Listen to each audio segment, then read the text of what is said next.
Para pemirsa Suyanto.id, ketemu lagi dengan channel Anda, channel untuk berbagi pengetahuan dan belajar sepanjang hayat. Dan channel ini memang didesain untuk agar kita bisa berdiskusi, untuk update pengetahuan kita mengenai pendidikan, pengetahuan sosial, teknologi, dan sebagainya. Nah, kita akan berbicara dengan Ketua P2G, yaitu Ketua Perhimpunan Guru dan Pendidikan P2G. Kuali ya, Ketua Perhimpunan Pendidikan dan Guru. Mohon maaf. Ya, Prof. Ini adalah Mas Satria Salim. Selamat pagi, Mas Satria. Selamat pagi, Prof. Bagaimana kabar di hari Minggu yang cerah ini? Wah, baik, sudah jogging, sudah berjalan ke pasar tradisional, borong makanan Oh, murah-murah, nggak usah ditawar. mantap. Lalu Sambil jalan ada, kaki ya.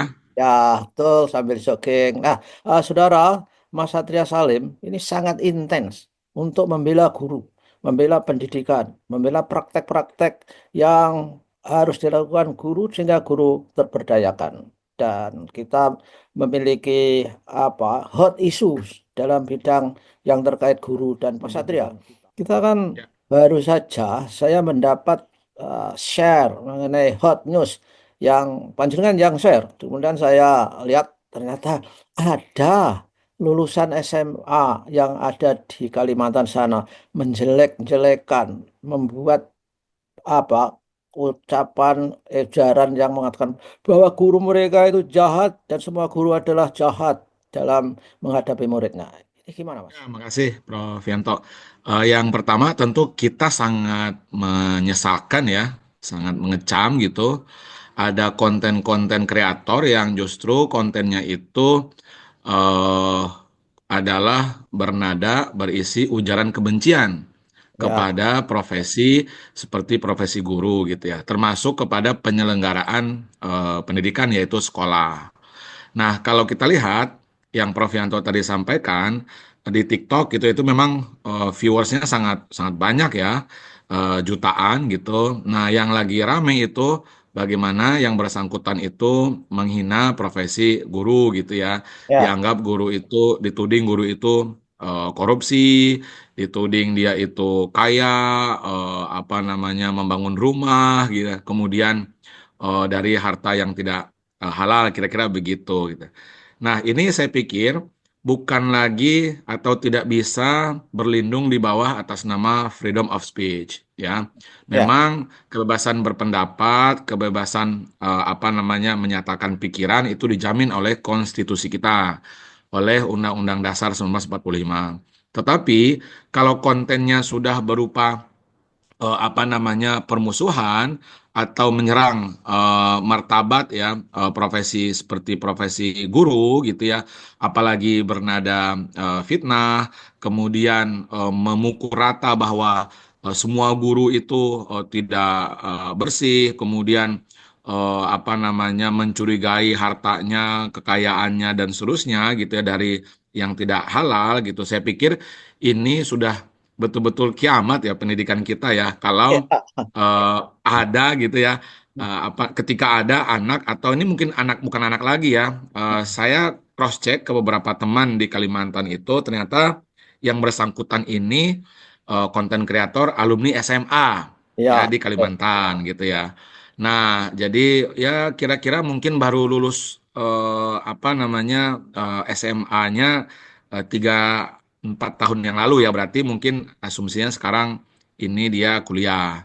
Nah, tetapi untuk menarik viewers gitu ya, untuk menarik klik gitu, maka yang bersangkutan membuat konten-konten yang apa namanya berbicara tentang sekolah, guru, bahkan dia menggunakan seragam sekolah juga gitu. Nah, eh, kami tentu sebagai profesi guru sangat marah ya ketika profesi yang bermartabat, yang terhormat ya, officium nobile ya. Mhm. Guru itu adalah profesi yang mulia, bermartabat, officium nobile. Ini kemudian apa namanya diberikan labeling seperti yang disampaikan oleh konten kreator. Nah, saya hanya mengingatkan kepada konten kreator asal Kalimantan tersebut gitu ya yang berbaju SMA gitu, itu ada pasal 28 ya, Undang-Undang ITE ya, Undang-Undang Nomor 1 Tahun 2024, pasal 28 ayat 2. Setiap orang dengan sengaja dan tanpa hak mendistribusikan dan atau mentransmisikan informasi elektronik dan atau dokumen elektronik yang sifatnya menghasut, mengajak atau mempengaruhi orang lain sehingga menimbulkan rasa kebencian atau permusuhan terhadap individu dan atau kelompok masyarakat tertentu berdasarkan ras, kebangsaan dan seterusnya itu diancam dengan hukuman pidana ya. Hmm. Nah, ini ancamannya tidak main-main ini Prof ya, Ya. ujaran kebencian terhadap sebuah kelompok ini. Nah, di Undang-Undang ITE tadi, Undang-Undang Nomor 1 Tahun 2024 itu ancamannya 6 tahun apa namanya penjara ya atau denda paling banyak 1 miliar rupiah. Nah, ini saya pikir tidak main-main ya. Hmm. Nah, jadi Ya. itu yang kita bisa komentari sementara, Prof.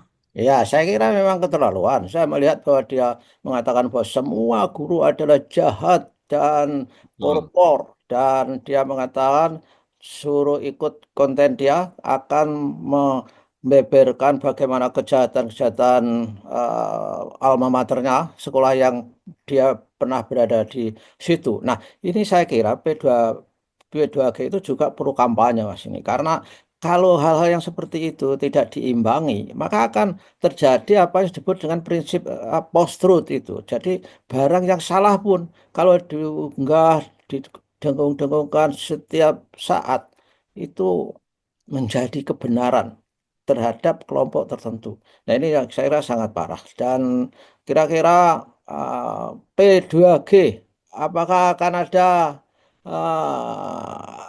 tindakan tertentu, advokasi atau apa, Mas, kira-kira? Ya, yang pertama memang kami sedang apa namanya mendiskusikan di internal ya, Hmm. apa langkah berikutnya.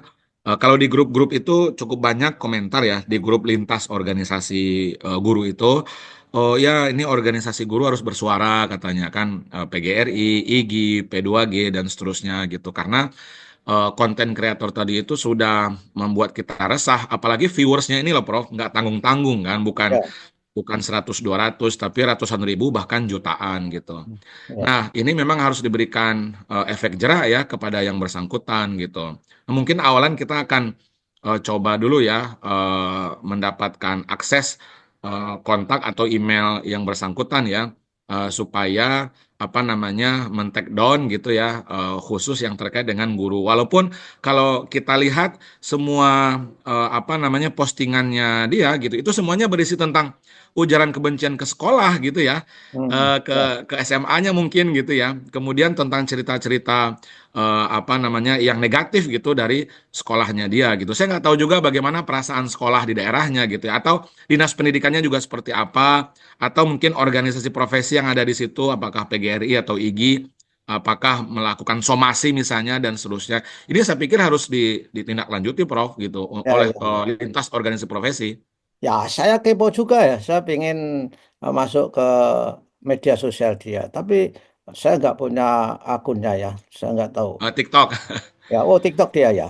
Oke, Itu saya, TikTok, Prof. ya, TikTok punya. Tapi ya mau ngecek lah jadi supaya seperti apa. Saya sangat memiliki empati terhadap guru ya. Karena guru itu kan sudah jerih payah mendidik kita-kita ini dengan berbagai kendala yang dihadapi. Masih di diskreditkan seperti itu. Ya oke lah, mudah-mudahan P2G di sana bisa dikoordinasikan dan bisa mendapatkan informasi, kemudian kalau perlu mendorong dinas pendidikan sekolahnya untuk berbuat sesuatu, Mas. Saya kira perlu itu. Perlu nggak menurut Iya.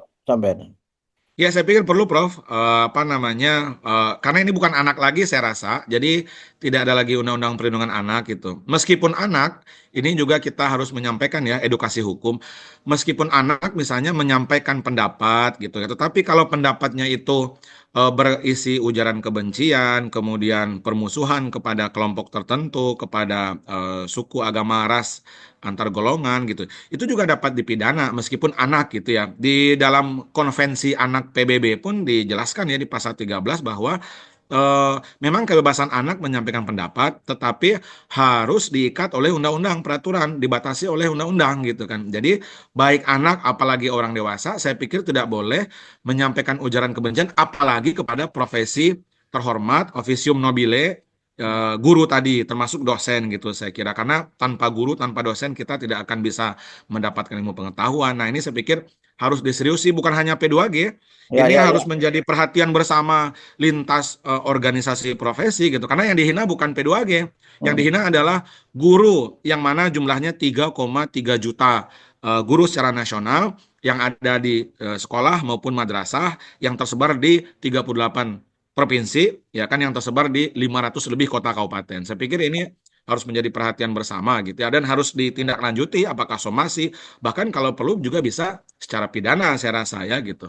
Ya, ya, ya, ya. Saya juga akan berusaha menghubungi PGRI nanti, Mas. Dan ini, Mas, berikutnya ada juga berita hangat mengenai persoalan study tour ya. Gimana ini? Apakah study tour itu harus mutlak berhenti gitu, ataukah kita lihat manfaatnya dan Ya, juga ini menarik nih Prof. gimana, Mas? Eh, 2 minggu lalu saya diwawancarai di TV One ya bersama Pak Wakil Menteri, Pak Atip Latiful Hayat gitu. Kira-kira hampir sama pendapatnya dengan kami gitu, bahwa saya mengatakan ada dua jenis kegiatan luar sekolah yang dalam konsep kita sebut sebagai outdoor activity atau apa namanya outdoor learning gitu ya, pembelajaran luar ruang gitu, Prof. Nah, Ya. pembelajaran luar ruang itu memberikan pengalaman ya yang bervariasi kepada anak bahwa lingkungan belajar itu tidak hanya sekolah, tidak hanya kelas. Nah, di negara-negara maju pun gitu ya, Prof pasti lebih tahu juga, itu kegiatan pembelajaran luar ruang itu selalu ada. Ya kan, Ah, di ya. Amerika, di Australia, di Singapura, anak diajak ke pasar, anak diajak untuk mengenali apa yang menjadi persoalan secara kontekstual di lingkungan mereka. Bahkan untuk SMK itu ada namanya kunjungan industri. Ya Ya, kan, ada namanya field trip, ada ya. namanya apa ya, studi lapangan, ada yang namanya observasi. Ya, di tempat saya misalnya ada namanya trip observasi, kalau di sekolah Katolik live in. Kita ke pedesaan gitu ya, pakai bis bersama-sama selama 5 hari gitu ya untuk tinggal di rumah penduduk. Ya Mhm. kan, itu di tempat kami sudah dilakukan sejak tahun 75 dan Mhm. itu menggunakan kendaraan dan saya rasa nggak bisa dilarang. Nah, Mhm. yang ramai kemarin, yang sekarang sedang ramai itu adalah Jawa Barat ya. Mhm. Gubernurnya kemudian memberhentikan kepala sekolah SMA 6 Depok karena salah satu yang muncul di media adalah karena sekolah tersebut tetap melaksanakan kegiatan tour ya atau studi tour ke Jogja kalau tidak salah gitu. Mhm. Nah, bagi kami memang ada dua kegiatan luar sekolah, luar ruang itu, luar sekolah. Ya. Yang pertama, studi tour atau yang kita sebut sebagai karya wisata atau field trip, apapun namanya. Mhm. Nah, ini adalah kegiatan kurikuler yang saya pikir menjadi kebutuhan kepada siswa untuk memberikan pengalaman pembelajaran yang bervariasi, tidak monoton hanya di ruang kelas gitu. Nah, karya wisata, field trip, live in gitu ya. Ini saya pikir masuk ke dalam intrakurikuler. Ini terjadi di negara manapun nggak bisa dibatasi. Perkara ada kecelakaan, itu tentu harus diatur sedemikian rupa. Bagaimana safety-nya, ya kan, security-nya, healthy-nya, dan seterusnya. Ya. Perkara terkait bayaran, orang tua dipungut, saya pikir bisa kita diskusikan melalui pengelolaan dana BOS. Mhm. Baik BOS dari pusat maupun BOS dari daerah. Jadi Mhm. jangan karena ada kecelakaan di beberapa tempat pelaksanaan studi tour, lalu studi tour apa studi wisata atau karya-karya ini dilarang gitu kan. Padahal ini menjadi salah satu metode pembelajaran untuk memberikan pengalaman pembelajaran yang bervariasi kepada anak. Nah, yang kedua yang saya rasa perlu dipertimbangkan yaitu yang tour doang. Banyak juga nih Prof, sekolah-sekolah yang tidak ada studinya, tapi hanya Ya, tour ya. saja. Ya kan? Jalan-jalan. Ya, ya, jalan. Jalan-jalan saja atau kenaikan kelas atau pelepasan ya kan. Mohon maaf seperti yang terjadi kemarin di Jogja. Anak-anak itu apa namanya digulung ombak pagi-pagi gitu ya. Nah, ini saya pikir ya sampai meninggal Prof gitu ya yang di Jogja itu. Nah, Oh. ini saya pikir bisa saja untuk diatur ya bahkan mungkin dilarang ya kan. Walaupun tentu akan ada dampak kepada perekonomian wisata dan seterusnya. Mungkin saja Jogja Bali itu akan sepi. Kalau nggak ada anak sekolah, Jogja Bali itu saya rasa tidak akan mendapatkan apa namanya perputaran ekonomi yang besar kalau nggak ada kegiatan wisata gitu. Tapi untuk yang pertama, saya pikir jangan dilarang oleh pemerintah justru harus difasilitasi gitu, ya Ya. kan? Yang namanya field trip, kunjungan industri. Karena ini kebutuhan belajar anak, ya kan? Kebutuhan pembelajaran gitu, gitu, Bro. Ya, saya kira kalau gara-gara ada kecelakaan terus dilarang semua study tour itu kan ibaratnya kayak mau menangkap tikus nggak bisa, tapi tikus yang di lumbung itu mau ditangkap nggak bisa, lalu lumbungnya yang dibakar. Mau dibakar. Nah, itu kan saya kira pepatah lama, tapi itu ternyata masih ada relevansinya dengan kebijakan-kebijakan yang kurang mendasarkan kepada logika, kurang mendasarkan pada tujuan apa sih study tour itu. Nah, kalau ini kan baru satu daerah aja Mas yang melarang. Apakah ada instruksi kementerian juga ada ya Mas? Kalau di kementerian, saya kemarin menyampaikan tidak ada larangan justru, ya kan, terkait dengan kegiatan apa tadi field trip atau karya wisata itu gitu. Nah, justru kementerian memberikan regulasi surat edaran ya, Sekjen waktu itu tahun 2023 mengenai kualifikasi kendaraan. Oh ya, Nah, ya, yang ya. memenuhi syarat-syarat apa namanya keamanan dan seterusnya untuk dipilih oleh sekolah gitu. Tapi ke depan kemarin saya menyampaikan ke Prof Atip itu di TV One gitu ya agar Kemdikdasmen beserta Kementerian Agama membuat regulasi mengenai bagaimana tata kelola ya pengelolaan dua kegiatan ini. Satu yang namanya field trip atau karya wisata yang kontennya muatannya adalah kurikulum, aktivitas pembelajaran demi kebutuhan pembelajaran murid secara akademik, ya kan kunjungan industri misalnya anak SMK ini harus diatur, ya kan. Nah, yang kedua, yang betul-betul hanya sekedar wisata saja atau yang tadi tur tanpa studi, ya Ya, kan. Kalau studi ada turnya, ya itu enggak masalah. Saya kira di ya. kuliah di perkuliahan pun demikian gitu ya. Nah, tentu diatur mengenai waktu, ya kan, mengenai guru pendamping. Selama ini, Prof, Ya. kami melihat studi-studi wisata seperti ini banyak juga yang jumlah gurunya tidak memadai. Anak yang ikut itu sampai 300, tapi gurunya terbatas hanya 10 orang, 15 orang. Nah, ini saya pikir harus dibuat regulasi umumnya oleh Kementerian Pendidikan Dasar Menengah dan oleh apa Kementerian Agama gitu ya. Terkait Ya. juga dengan termasuk apa pelaporannya. Kalau perlu kunjungan-kunjungan yang sifatnya studi luar sekolah itu dikawal oleh kepolisian gitu, ya kan? Jadi harus ada forridernya supaya memenuhi standar keamanan, standar kesehatan. Ini penting. Nggak selama ini kan dilepaskan begitu aja, Prof. Ya. Ketika ada musibah baru ya kan. Nah, Provinsi Jabar dalam arti ini gubernur yang baru langsung gitu ya melarang. Kemudian beberapa provinsi dan kota lain juga membuat regulasi, Prof. Tapi ada juga yang regulasinya ya ya kita tahu lah, Prof. Mohon izin ya bahasanya anget-anget pupnya ayam lah gitulah ya. Jadi rame tahun 2023 habis itu lupa. Nah, di Ya. DKI, Prof, itu melarang, Prof. Melarang kegiatan studi tour apapun namanya gitu. Tapi aturan itu 2023, 2024, 2025 sekolah-sekolah biasa lagi Prof ngadain. Nah, gitu kan ya. Nah, di Padang juga seperti itu, di Sumatera Selatan juga, di Jawa Timur juga. Jadi hanya seperti itu saya pikir Kemdikdasmen harus mengambil alih ini, membuat regulasi. Saya pikir harus diberikan ruang untuk yang namanya studi di luar kelas gitu ya, kunjungan industri karena ini kebutuhan, tetapi harus diatur seketat mungkin untuk kegiatan yang namanya apa tur saja tanpa studi gitu. Ya, ya, ya, ya. Saya kira itu apa memeriksa kelaikan kendaraan itu saya kira suatu argumentasi yang sangat logis dan nalar itu, Mas Satriwan. Karena kan kuncinya kecelakaan segala macam itu kan bisnya itu. Lalu Betul. ada sertifikasi pengemudinya itu juga harus harus harus ketat. Nyatanya ya dari Dinas Perhubungan Darat atau apa ya.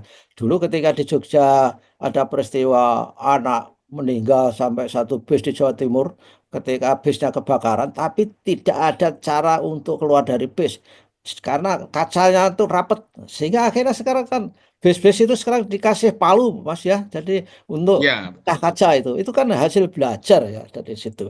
Nah, oleh karena itu di negara manapun juga pakai palu sekarang ini. Mungkin melihat dari kecelakaan di Indonesia. Saya lihat di Iya, Arab kemarin bis-bis itu juga dikasih palu kalau ada kebutuhan untuk memecahkan kaca itu. Ini kan proses di mana kita tidak mengikuti logika bakar lumbungnya ketika memberantas tikus itu. Nah, ini betul, Prof. gimana ini? Ini kan masuk akal ya kalau seperti itu, Mas. Ya, dan ada pertanyaan terbalik untuk Gubernur Jawa Barat misalnya, kalau melarang sekolah-sekolah se-Jawa Barat untuk melakukan studi tour atau studi atau field trip apapun namanya, meskipun itu adalah kontennya akademik, terus apakah tidak melarang siswa dari daerah lain untuk berkunjung studi tour ke Jawa Barat gitu?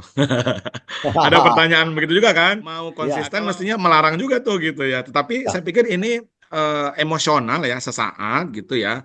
Dan apa namanya ya reaksi terhadap kasus-kasus tertentu gitu. Nggak mungkin kita bisa membatasi ruang belajar anak.